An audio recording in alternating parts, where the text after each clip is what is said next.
बिस्मिल्लाहिर्रहमानिर्रहीम। अस्सलाम वालेकुम दोस्तों, खुशामदीद कहता हूँ आपको अपनी YouTube channel cooking for open kids में। दोस्तों मैं उम्मीद करता हूँ कि आप खैरियत से होंगे, बहुत ही अच्छे होंगे। तो प्यारे दोस्तों, आज की वीडियो बहुत ही ज्यादा मजेदार और इंटरेस्टिंग होने वाली है, क्योंकि आज की बहुत ही ज्यादा स्पेशल वीडियो में हम बनाने जा रहे हैं मसूर की दाल, जो कि बहुत ही ज्यादा मजेदार रेसिपी है और इसको बनाना भी बहुत ज्यादा आसान है। आप इसको घर पर किसी भी वक्त बना सकते हैं और ये बहुत जल्द तैयार हो जाता है। तो प्यारे दोस्तों, आपने आज की इस वीडियो को कहीं से भी स्किप नहीं करना, क्योंकि आज की इस वीडियो में मैं आपको 2 से 3 यूनिक टिप्स भी दूंगा, जिससे ये रेसिपी बहुत ही ज्यादा स्पेशल तैयार होगी। तो चले दोस्तों, आज की बहुत ही ज्यादा मजेदार और स्पेशल वीडियो शुरू करते हैं। बिस्मिल्लाहिर्रहमानिर्रहीम। सबसे पहले हम देचके में लेंगे तकरीबन 3 किलो मसूर की दाल और इसको अच्छी तरह धो लेंगे। देचके में मसूर की दाल लेने के बाद आपने इसको तकरीबन साफ पानी से 2 से 3 बार अच्छी तरह धो लेना है और अच्छी तरह धोने के बाद आपने इसको चूल्हे पर छोड़ देना है। मसूर की दाल को आपने सबसे पहले 2 से 3 दफा साफ पानी से अच्छी तरह धो लेना है और अच्छी तरह धोने के बाद आपने इसमें नमक ऐड कर देना है और इसको अच्छी तरह उबाल लेना है। तो प्यारे व्यूअर्स, जैसा कि आप देख सकते हैं कि हमने मसूर की दाल को अच्छी तरह एक चूल्हे पर उबालने के लिए छोड़ दिया। अब हम एक कढ़ाई में तकरीबन 1 लीटर कुकिंग ऑयल लेंगे और इसको खूब अच्छी तरह गर्म करेंगे।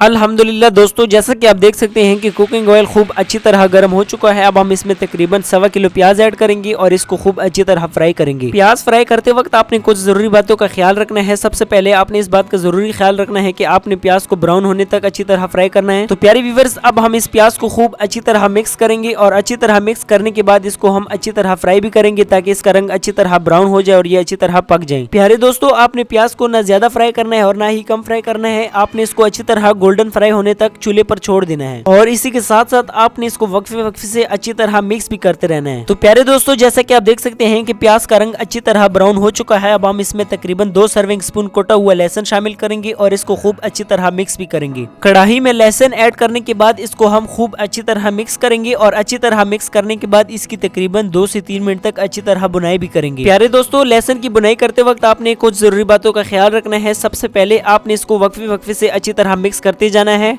और दूसरी और बहुत ही ज्यादा जरूरी बात यह है कि आपने इस लहसुन की अच्छी तरह बुनाई कर लेनी है और आपने इसको अच्छी तरह फ्राई कर लेना है, ताकि दाल पकने पर यह कच्चा हुआ स्मेल ना दे। अल्हम्दुलिल्लाह दोस्तों, अब हम मसाले ऐड करेंगे। मसालों में हम ऐड करेंगे 1.5 serving spoon red chilli powder, आधा टेबल स्पून हल्दी, 1 सर्विंग स्पून कसूरी मेथी दाना और इसी के साथ साथ 1 सर्विंग स्पून कोटा हुआ धनिया भी ऐड करेंगे। दोस्तों, आपने ये तमाम तर मसाले एक ही साथ इस कढ़ाई में ऐड कर देने हैं और आपने इसको खूब अच्छी तरह मिक्स भी कर लेना है। मसालों को अच्छी तरह मिक्स करने के बाद आपने इसमें वक्फे से अच्छी तरह चम्मच चलाते जाना है और तकरीबन 4 से 5 मिनट तक इसकी अच्छी तरह बुनाई भी कर लेनी है। मसालों की बुनाई करते वक्त आपने इसमें वक्फे से थोड़ा थोड़ा करके पानी ऐड करते जाना है और इसी के साथ साथ आपने इसको एक चम्मच की मदद से बार बार अच्छी तरह मिक्स भी करते जाना है। मसालों की बुनाई के दौरान आपने इसमें वक्फे से थोड़ा थोड़ा पानी ऐड करना है। अगर आप इसमें पानी नहीं ऐड करेंगे तो ये मसाले जल जाएंगे और ये लौग भी अच्छी तरह तैयार नहीं होगा। तो दोस्तों, अगर आप अपने घर पर ढाबे जैसा या होटल जैसा मसूर की दाल तैयार करना चाहते हैं तो आपने इन टिप्स पर जरूरी अमल करना है, जो कि मैं आज की वीडियो में मैं आपको दूंगा। और इसी के साथ साथ आपने इस वीडियो को कहीं से भी स्किप नहीं करना और अगर आप हमारे चैनल पे नए हैं तो आपने हमारे वीडियो को लाइक करना है और हमारे चैनल को सब्सक्राइब जरूर कर देना है।